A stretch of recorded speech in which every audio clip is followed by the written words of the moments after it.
Hello everyone, welcome back to another video guys. आज के video में हम करेंगे ट्रांसपोज ऑफ ए मैट्रिक्स। ठीक है, तो इसमें देखते हैं कि ये ट्रांसपोज ऑफ मैट्रिक्स क्या होता है। A इज इक्वल टू ए आई जे हमारे पास कोई मैट्रिक्स है जिसका जो ऑर्डर m/n है। Then the matrix obtain by interchanging the rows and columns of A. तो इसे ही हम क्या बोलते हैं, ट्रांसपोज बोलते हैं मैट्रिक्स का। ट्रांसपोज मतलब कि इसमें हम क्या करते हैं, जो रोज होती है उसको इंटरचेंज कर देते हैं कॉलम से। ठीक है, तो यहाँ पर इसको डिनोट करते हैं ए डैश या फिर ए टू पावर टी और A to power small T. ठीक है, इनसे हम डिनोट करते हैं। फॉर एग्जांपल हमारे पास कोई मैट्रिक्स है, मैट्रिक्स ए, जिसमें एलिमेंट है 1 3 5 6 9 एंड 4। तो ये इसकी रो है एंड यहाँ पर इसके वर्टिकली क्या होते हैं, कॉलम होते हैं। ठीक है, तो इसका जो हम ट्रांसपोज निकालेंगे तो क्या हो जाएगा, ये अभी हमारे पास कितने ऑर्डर की है, ये हमारे पास 2 इंटू 3 ऑर्डर की मैट्रिक्स है। ठीक है, तो जब हम इसको ट्रांसपोज करेंगे इसका, तो जो इसकी रो है वो क्या हो जाएगा, इसके कॉलम में इंटरचेंज हो जाएगी। ठीक है, तो 1 3 5 एंड 6 9 4, तो ये बन गई हमारी 3 इंटू 2 की मैट्रिक्स। ओके, तो इसी को क्या बोलते हैं हम, transpose of a matrix. Next हम देखेंगे प्रॉपर्टी। प्रॉपर्टी में हमें दिया है if A and B are two matrices and K is a scalar. ठीक है, के हमारे पास कोई कांस्टेंट है, तो अगर हम ए के ट्रांसपोज का ट्रांसपोज करेंगे तो वो ए के इक्वली आ जाएगा। वैसे ही ए प्लस बी का जब ट्रांसपोज करेंगे तो वो किसके इक्वल आएगा, ए डैश प्लस बी डैश की। ठीक है, वैसे ही जब हम किसी स्केलर को मल्टीप्लाई करेंगे ए के साथ और उसका ट्रांसपोज निकालेंगे तो वो किसके इक्वल आ जाएगा, के इंटू ए डैश की। वैसे ही ए बी का होल डैश किसके इक्वल आ जाएगा, बी डैश ए डैश की। ठीक है, इसको क्या बोलेंगे हम, रिवर्सल लो। तो यहाँ पर हमें कुछ नोट दिया है, if A B C are any 3 matrices conformable of for multiplication. तो यहाँ पर ए बी सी का डैश क्या हो जाएगा, सी डैश बी डैश और ए डैश। ठीक है, आप इसको देख लीजिएगा। नेक्स्ट हमारा एग्जाम्पल है, तो इसमें हमें ए का ट्रांसपोज दिया है -2 3 1 एंड 2 एंड बी हमें मैट्रिक्स दी है। तो हमें क्या बताना है, ए प्लस 2 बी का होल ट्रांसपोज। ठीक है, तो सबसे पहले हम ए ट्रांसपोज को ए में चेंज कर लेंगे। तो अगर हम ए ट्रांसपोज का ट्रांसपोज करेंगे, मतलब ए डैश का डैश करेंगे, तो वो ए के इक्वल ही हो जाएगा, जिसको हम लिख सकते हैं -2 और जो ये 1 है हमारा, ये यहाँ आ जाएगा। वैसे इसका जो कॉलम है ये भी क्या हो जाएगा, नेक्स्ट कॉलम भी इसका रो बन जाएगा। ठीक है, तो ये उसमें इंटरचेंज हो गया है। तो ए हमारे पास ये आ गई है, बी हमारे पास दी है -1 0 1 एंड 2। तो बी में हमें क्या निकालना है, 2 निकालना है। ठीक है, तो 2b कितना हो जाएगा हमारे पास, 2 से सभी में मल्टीप्लाई हो जाएगी, -2 0 2 एंड 4। तो ये हो जाएगा हमारा 2b। तो अब हमें फाइंड करना है a प्लस 2b का ट्रांसपोज। तो a प्लस 2b, तो सबसे पहले हम a प्लस 2b फाइंड करेंगे। तो a प्लस 2b क्या हो जाएगा, a -2 1 3 एंड 2 प्लस 2b। तो प्लस 2b क्या है, -2 0 2 एंड 4। तो इसको सोल्व करने पर ये आ जाएगा -2 एंड -2 हमारे पास कितना हो जाएगा, -4 1 0 1 हो जाएगा, 3 + 2 हमारे पास 5 हो जाएगा एंड 2 + 4 हमारे पास 6 हो जाएगा। तो अब हमें क्या करना है, a प्लस 2b का ट्रांसपोज फाइंड करना है। तो इसकी जो रो है वो कॉलम बन जाएंगी और जो कॉलम है वो हमारी रो में इंटरचेंज हो जाएंगे। ठीक है, तो -4 5 1 एंड 6, ये क्या हो जाएगा, इसका आंसर हो जाएगा। ठीक है, नेक्स्ट है हमारे पास ट्रेस ऑफ ए मैट्रिक्स। तो ट्रेस क्या होता है, let A is equal to A I J N into N. तो ये कोई स्क्वायर मैट्रिक्स है। Then the sum of all diagonal elements. Diagonal elements कौन से होते हैं, A11 A22 and so on, कहाँ तक, ANN तक। ठीक है, of A is called the trace of A and is denoted bye TRA। ठीक है, इससे हम इसको डिनोट करते हैं। तो यहाँ पर ए हमारे पास कोई मैट्रिक्स है जिसके एलिमेंट है 2 7 9 0 3 2 8 9 4। तो ये हमारी किस ऑर्डर की है, 3 इंटू 3 ऑर्डर की है। सम हो जाएगा इसके डायगोनल एलिमेंट्स का। तो डायगोनल एलिमेंट्स हमारे ये होते हैं, तो 2 + 3 + 4 कितना हो जाएगा हमारा, 9 हो जाएगा। ठीक है, तो इसका ट्रेस क्या हो जाएगा, मैट्रिक्स का 9 आ जाएगा। तो आई होप आपको समझ में आ जाएगा कि ट्रेस कैसे निकालते हैं मैट्रिक्स का, उसके डायगोनल एलिमेंट्स का सम होता है ट्रेस। नेक्स्ट इसकी प्रॉपर्टीज़ दी है, तो इसमें ए और बी हमारे पास दो स्क्वायर मैट्रिक्स है, तो ट्रेस ए प्लस बी के इसके इक्वल हो जाएगा ट्रेस ए प्लस ट्रेस बी के। वैसे ही ट्रेस ए बी किसके इक्वल हो जाएगा, ट्रेस बी ए के इक्वल हो जाएगा। ट्रेस लैम्डा ए किसके इक्वल हो जाएगा, लैम्डा यहाँ पर कोई स्केलर क्वांटिटी है तो ट्रेस ए के इक्वल हो जाएगा। वैसे ही ट्रेस ए का ट्रांसपोज किसके इक्वल हो जाएगा, ट्रेस ए के इक्वल हो जाएगा। ठीक है, नेक्स्ट है स्पेशल टाइप्स ऑफ मैट्रिसेस। तो हमें यहाँ पर मैट्रिक्स के कुछ स्पेशल टाइप्स दिए हैं। तो फर्स्ट है हमारा नीलोप्टेंट मैट्रिक्स। तो क्या होता है, अगर ए टू पावर के हमारा 0 के इक्वल हो और A to power k plus 1 it's not equals to 0 where k is a positive integer and O is a null matrix. तो ए इज़ कॉल्ड कैसा हो जाएगा, nilpotent matrix. K is called the index of nilpotent matrix A. ठीक है, तो ऐसी matrix को ही हम क्या कहेंगे, नीलोप्टेंट मैट्रिक्स। नेक्स्ट है हमारा पीरियडिक मैट्रिक्स। तो इसमें क्या होगा, अगर ए टू पावर के प्लस 1 हमारा ए के इक्वल है, जहाँ पर जो के है वो क्या है, positive integer, and then A is known as periodic matrix. तो ए को क्या बोलेंगे हम, पीरियडिक मैट्रिक्स बोलेंगे। अगर यहाँ पर के की वैल्यू 1 हो जाए तो ए स्क्वायर किसके इक्वल आ जाएगा, ए के इक्वल आ जाएगा। थर्ड है हमारी आइडेम्पोटेंट मैट्रिक्स। तो इसमें क्या होगा कि जब हम ए का स्क्वायर करेंगे, हमारे पास कोई ए मैट्रिक्स होगी, अगर उसका स्क्वायर करेंगे अगर वो ए के इक्वल ही आ जाती है तो इस मैट्रिक्स को हम क्या बोलेंगे, आइडेम्पोटेंट मैट्रिक्स बोलेंगे। ठीक है, और ये मैट्रिक्स कैसी होनी चाहिए, स्क्वायर मैट्रिक्स होनी चाहिए। ठीक है, नेक्स्ट हमारी इनवॉल्यूटरी मैट्रिक्स है। इसमें क्या होगा, जब हम ए का स्क्वायर करेंगे तो वो आइडेंटिटी मैट्रिक्स के इक्वल आ जाएगा, तो ऐसी मैट्रिक्स को हम क्या बोलेंगे, इनवॉल्यूटरी मैट्रिक्स।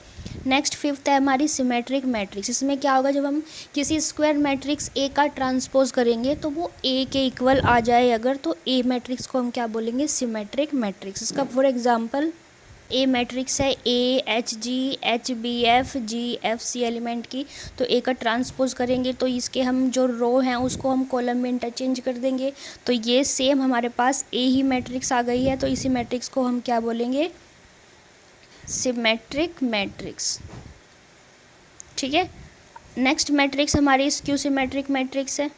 तो इसमें हमें दिया है a square matrix A is equal to A I j order of m into m is set to be a skew symmetric matrix if a I j equals to minus a j i and each element of diagonal is 0। या फिर इसको हम ऐसे भी बोल सकते हैं, square matrix A is set to be a skew symmetric matrix if A का ट्रांसपोज हमारा किसके इक्वल आ जाए, माइनस ए के इक्वल आ जाए। मतलब अगर हमें ए कोई मैट्रिक्स गिवन है और उसका अगर हम ट्रांसपोज करेंगे तो वो माइनस ए के इक्वल आ जाए। ठीक है, जैसे कि हमें एग्जांपल दिया है, ए हमारी कोई मैट्रिक्स है 0 2 -3 -2 0 3 3 -3 एंड 0 एलिमेंट की। तो जब हम इसका ए का ट्रांसपोज निकालेंगे तो इसकी जो रो है उसको इंटरचेंज करेंगे, तो ये सभी क्या हो जाएंगी, इंटरचेंज होने के बाद सभी एलिमेंट्स क्या आ जाएंगे, माइनस में है, और उसमें जो उसका जो हमारा डायगोनल एलिमेंट्स है वो क्या है, वो 0 है, और बाकी जो एलिमेंट जो नॉन नेगेटिव एलिमेंट है वो नेगेटिव हो जाएंगे, और जो नेगेटिव एलिमेंट थे वो हमारे पॉजिटिव हो जाएंगे। ठीक है, तो अगर ऐसी मैट्रिक्स आ जाती है जो कि ए डैश निकालने पर माइनस ए के इक्वल आ जाए, तो इस मैट्रिक्स को ही हम क्या बोलेंगे, स्क्यू सिमेट्रिक मैट्रिक्स। ओके, तो इसमें एक नोट लिखा है, every square matrix can be uniquely expressed as the sum of symmetric and skew symmetric matrix. तो जितनी भी स्क्वायर मैट्रिक्स होती हैं उनको हम एक्सप्रेस कर सकते हैं किसमें, sum of symmetric and skew symmetric matrix में। जैसे कि यहाँ पर लिखा है A is equal to half of A plus A dash and plus half of A minus A dash की। ठीक है, तो आप इसको देख लीजिएगा। नेक्स्ट एग्जाम्पल है हमारे पास, इसमें हमें दिया है if A and B are symmetric matrix of same order then A B minus B A is A. तो A B minus B A कैसी मैट्रिक्स होगी ये हमें बताना है। ठीक है, तो यहाँ पर ए बी हमें क्या दिया है, सिमेट्रिक मैट्रिक्स दिया है, तो यहाँ से हमारा ए डैश ए के इक्वल हो जाएगा और बी डैश हमारा बी के इक्वल हो जाएगा। ठीक है, तो वैसे ही जब हम A B minus B A का ट्रांसपोज निकालेंगे तो वो किसके इक्वल हो जाएगा, A B dash minus B A dash के। ये हमने किससे किया है, ए माइनस बी की ट्रांसपोज से। ठीक है, ए माइनस बी का ट्रांसपोज किसके इक्वल होता है, A dash minus B dash के। अभी हमने आइडेंटिटी में देखा था, तो इसको हम लिख सकते हैं B dash A dash minus A dash B dash. ये भी हमारा आइडेंटिटी से होगा, ए बी डैश किसके इक्वल होता है, बी डैश ए डैश की। ठीक है, वैसे ही हम बी डैश ए डैश किसके इक्वल हो जाएगा, यहाँ से बी ए के इक्वल, एंड ये हमारा हो जाएगा ए बी के इक्वल। ठीक है, वैसे हम माइनस कॉमन लेंगे तो ये हो जाएगा A B minus B A, ठीक है। तो जब हमने A B minus B A का ट्रांसपोज किया तो वो किसके इक्वल आया, minus A B minus B A की, ठीक है। तो A B minus B A कैसी हो गई है, हमने देखा था अभी कि अगर ए डैश हमारा ए के इक्वल आ जाए, माइनस ए के इक्वल आ जाए, तो वो कैसी मैट्रिक्स होती है, स्क्यू सिमेट्रिक मैट्रिक्स। तो ये मैट्रिक्स भी हमारी कैसी हो जाएगी, स्क्यू सिमेट्रिक मैट्रिक्स, ठीक है। आई होप समझ में आएगा आपको। नेक्स्ट देखेंगे हम ऑर्थोगोनल मैट्रिक्स। नेक्स्ट हमारी ऑर्थोगोनल मैट्रिक्स है। ये क्या होता है, if the product of a square matrix and its transpose A dash is an identity matrix then matrix A is said to be an orthogonal matrix. मतलब कि अगर ए और ए के ट्रांसपोज को हम मल्टीप्लाई करें, उनका प्रोडक्ट फाइंड करें, तो वो किसके इक्वल आएगा, आइडेंटिटी मैट्रिक्स के इक्वल अगर आ जाए तो ऐसी ही मैट्रिक्स को हम क्या बोलेंगे, ऑर्थोगोनल मैट्रिक्स बोलेंगे। फॉर एग्जाम्पल अगर हमारे पास ए दिया है हमें 1/2 इंटू √2 एंड 2 माइनस 2 2 एंड 2, और वैसे ही ए डैश कितना हो जाएगा 1/2 √2 एंड 2 2 माइनस 2 एंड 2। तो अगर दोनों का प्रोडक्ट फाइंड करेंगे तो किसके इक्वल हो जाएगा, आइडेंटिटी मैट्रिक्स। जिस आइडेंटिटी मैट्रिक्स के एलिमेंट क्या हो जाएंगे, 1 0 0 एंड 1। तो यहाँ से ए और ए का ट्रांसपोज का प्रोडक्ट किसके इक्वल आ गया है, आइडेंटिटी मैट्रिक्स के। तो ऐसी ही मैट्रिक्स को हम क्या बोलेंगे, ऑर्थोगोनल मैट्रिक्स, ठीक है। एंड सिमिलरली अगर हम ए डैश ए निकालेंगे तो वो भी आइडेंटिटी मैट्रिक्स के इक्वल आएगा। तो ये दोनों सेम ही है, आप इनको देख लेना है, दोनों ही कैसी हैं, ऑर्थोगोनल मैट्रिक्स हैं। नेक्स्ट हमारे पास नोट है, if A and B are two orthogonal matrix then A B will also be an orthogonal matrix. अगर हमारे पास ए बी दोनों ही क्या होंगी, ऑर्थोगोनल मैट्रिक्स होंगे, तो उन दोनों का प्रोडक्ट भी क्या होगा, ऑर्थोगोनल मैट्रिक्स होगा, ठीक है। नेक्स्ट एग्जाम्पल दिया है, A is equal to cos alpha sine alpha minus sine alpha and cos alpha की एक मैट्रिक्स है। तो हमें फाइंड करना है देन द मैट्रिक्स ए। तो हमें फाइंड करना है कि ए मैट्रिक्स क्या होगी। तो यहाँ पर हमें ए दी है कोस alpha sine alpha minus sine alpha and cos alpha. तो जब हम इसका ट्रांसपोज फाइंड करेंगे तो ये किसके इक्वल आ जाएगा, इसकी जो रो है वो कॉलम में इंटरचेंज हो जाएंगी। तो cos alpha minus sine alpha and sine alpha cos alpha, दोनों का अगर प्रोडक्ट करेंगे ए डैश तो किसके इक्वल आ जाएगी, कोस alpha sine alpha minus sine alpha cos alpha. इसका प्रोडक्ट करेंगे हम ए डैश के साथ, cos alpha minus sine alpha and sine alpha cos alpha. तो प्रोडक्ट आपको करना आता है, क्या करेंगे, फर्स्ट रो का फर्स्ट कॉलम में करेंगे। तो ये हो जाएगा cos square alpha and plus sine square alpha. वैसे ही इसका माइनस में करें, सेकंड में करेंगे, फर्स्ट रो का सेकंड कॉलम में करेंगे। तो ये हो जाएगा कोस अल्फा एंड माइनस में आएगा ये sine alpha plus sine alpha cos alpha, ठीक है। ऐसे ही हम इसका सेकंड रो का मल्टीप्लाई करेंगे फर्स्ट कॉलम में। तो ये हो जाएगा minus sine alpha cos alpha plus cos alpha sine alpha and next आएगा माइनस माइनस प्लस हो जाएगा। तो ये sine square alpha plus cos square alpha, ठीक है। तो यहाँ से इसकी वैल्यू 1 हो जाएगी, ये वैल्यू हमारे पास 0 हो जाएगी एंड ये वैल्यू भी 0 हो जाएगी और ये इसकी वैल्यू हमारे पास 1 हो जाएगी, ठीक है। तो यहाँ से ये किसके इक्वल आ गई है, आइडेंटिटी मैट्रिक्स के। तो हमने अभी देखा था कि अगर ए और ए का ट्रांसपोज को प्रोडक्ट करे वो आइडेंटिटी मैट्रिक्स के इक्वल आ गई तो वो मैट्रिक्स कैसी होगी, ऑर्थोगोनल मैट्रिक्स हो जाएगी। तो ये मैट्रिक्स कैसी होगी हमारी, एक ऑर्थोगोनल मैट्रिक्स होगी, ठीक है। हमें एग्जाम्पल 9 दिया है, ए मैट्रिक्स दी है और हमें बताना है कि ए कैसी होगी। तो हमें ए दिया है, अगर हम ए का स्क्वायर फाइंड करेंगे तो क्या आ जाएगा, 2 - 2 - 4 - 1 3 4 1 - 2 एंड -3। इसकी मल्टीप्लाई, इसका प्रोडक्ट हमें फाइंड करना है ए से ही। तो 2 - 2 - 4 -1 3 4 1 - 2 एंड 3। तो ये आ जाएगा हमारे पास। नेक्स्ट हम क्या करेंगे, इसको प्रोडक्ट फाइंड कर लेंगे। तो जब हम करेंगे तो फर्स्ट रो का फर्स्ट कॉलम में करेंगे। तो यहाँ से इसको सोल्व करने पर मैं इसको डायरेक्ट कर दे रही हूँ।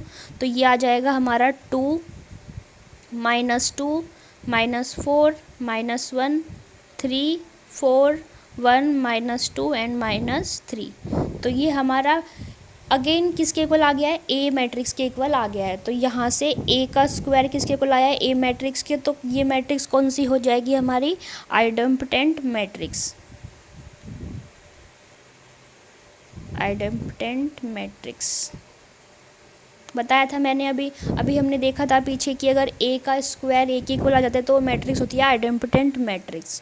ओके, नेक्स्ट है हमारे पास कॉन्जुगेट ऑफ ए मैट्रिक्स। तो the matrix obtained from any given matrix A containing complex numbers as its elements on replacing its elements by the corresponding conjugate complex numbers is called conjugate of A and is denoted by A bar. तो इसको ए बार से denote करते हैं। तो इसमें क्या होगा, जो इसमें हमारे जो भी कॉम्प्लेक्स नंबर्स वाले एलिमेंट्स होंगे वो क्या हो जाएंगे, उनका कॉन्जुगेट हम इसमें निकाल लेते हैं। ठीक है, अगर हमारे पास ए मैट्रिक्स है तो इसमें इसके एलिमेंट है 1 + 2 iota, 2 - 3 iota, 4 - 5 iota and 5 + 6 iota. तो जब इसका हम ए कॉन्जुगेट फाइंड करेंगे तो क्या हो जाएंगे, जितनी भी कॉम्प्लेक्स टर्म है, कॉम्प्लेक्स नंबर्स हैं, वो सभी क्या हो जाएंगे, उनका कॉन्जुगेट हम निकाल लेंगे यहाँ से। तो 1 + 2 आयोटा क्या हो जाएगा, 1 - 2 आयोटा। वैसे ही यहाँ पर भी ये भी कॉम्प्लेक्स नंबर है तो 2 - 3 आयोटा, 2 + 3 आयोटा हो जाएगा। 4 - 5 आयोटा हमारे पास 4 + 5 आयोटा एंड ये हमारे पास 5 - 6 आयोटा हो जाएगा। ठीक है, तो इसके क्या हो गए हैं, हमारे जितनी भी कॉम्प्लेक्स नंबर्स हैं उनको हमने उनका कॉन्जुगेट लिख दिया है। ऐसी ही मैट्रिक्स को क्या बोलेंगे हम, कॉन्जुगेट मैट्रिक्स।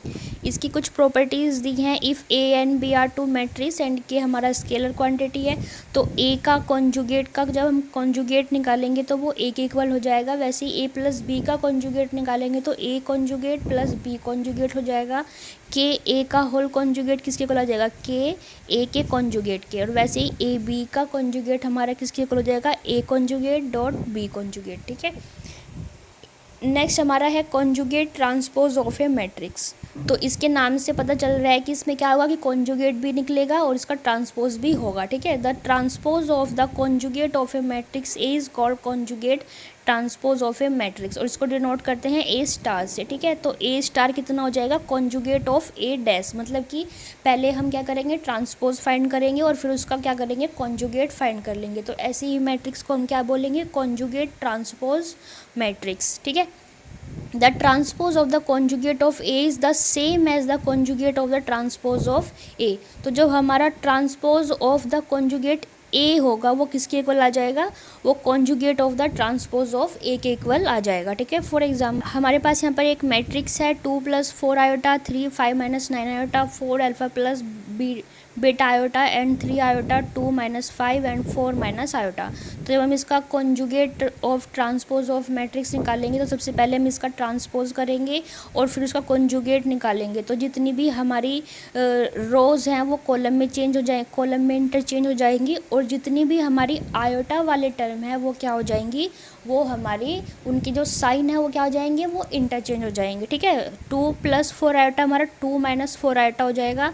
ये 4 हमारा यहाँ आ जाएगा 4 एंड 2 हमारा थर्ड कॉलम में आ जाएगा। ठीक है, वैसे ही हमारा ये वाला कॉलम इस यहाँ पर ये रो बन जाएगा 3 and alpha + beta iota, beta हमारा क्या हो जाएगा, माइनस में हो जाएगा। वैसे ही 5 - के 5 हो जाएगा एंड यहाँ पर भी हमारा आयोटा है तो ये भी इसका भी जो साइन है इंटरचेंज हो जाएगा। वैसे ही हम इसको आगे भी कर लेंगे। तो यहाँ से इसकी ये क्या हो जाएगा, ए ट्रांसपोज का कॉन्जुगेट आ जाएगा। ओके, नेक्स्ट इसकी प्रॉपर्टी दी है the property of the conjugate transpose. तो फॉर ए मैट्रिक्स अगर हम ए के ट्रांसपोज का कॉन्जुगेट करते हैं तो वो किसके इक्वल आता है, ए के कॉन्जुगेट के ट्रांसपोज के। तो अभी हमने ये पीछे पढ़ा ए स्टार का स्टार फाइंड करते हैं तो वो ए के इक्वल आता है। ठीक है, if A and B are two matrix तो ए + बी का अगर हम स्टार करते हैं तो ए + बी स्टार करते हैं तो ए स्टार + बी स्टार आता है। एंड जो ये स्टार है ये किसको रिप्रेजेंट करता है, conjugate of transpose of a matrix को। ठीक है, वैसे ही के ए का स्टार करते हैं तो ये के ए के स्टार के इक्वल आएगा और एंड ए बी का होल स्टार किसके इक्वल आ जाएगा, B star and A star के। तो गाइज़ आज की वीडियो में हम इतना ही करेंगे, नेक्स्ट वीडियो में हम इसे आगे कंटिन्यू करेंगे। तो अगर आपको वीडियो अच्छी लगे तो प्लीज़ वीडियो को लाइक एंड शेयर कर दीजिए और चैनल को सब्सक्राइब कर दीजिए। तब तक के लिए आप अपना ख्याल रखिए, हम मिलते हैं नेक्स्ट वीडियो में।